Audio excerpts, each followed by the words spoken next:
Habari za leo mainjinia, habari za mapambano. Poleni na pilika, poleni na changamoto kuu ambayo imejitokeza hapo juzi kati. Poleni kwa wote ambao umepotelewa na ndugu, jamaa, marafiki katika changamoto au katika pilika iliyojitokeza juzi kati. Na wasi mainjinia, msiogope, msikate tamaa wala kurudi nyuma, kwani sisi wote lazima tufe. Yaani kuna zero distance from life or health to death. Yaani hakuna umbali wowote kutoka katika afya au kutoka katika uzima au kutoka katika kuishi kuelekea kwenye kifo. Yaani ni muda wote na saa yote unaweza ukafa katika chochote. Kwa hiyo msiogope na kuhisi kuwa umewapoteza ndugu zenu, kwa sababu na sisi tunaelekea kufa.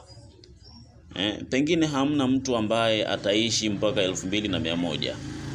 Kwa acha tufanye shughuli zetu duniani, tufe zetu huko mainjinia, msiogope. Kama kawaida tupo katika electronics. Kwenye kizazi hiki tuko katika electronics.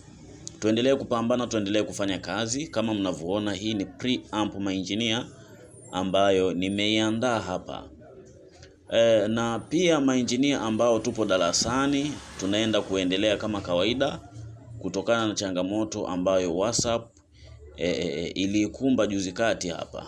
Tunaenda kuendelea mainjinia, wala msirudi nyuma, msiteteleke. Lazima tusonge mbele, lazima tuache alama nzuri na kulisisha watoto wetu habari za electronics ambazo ni za viwango vya juu.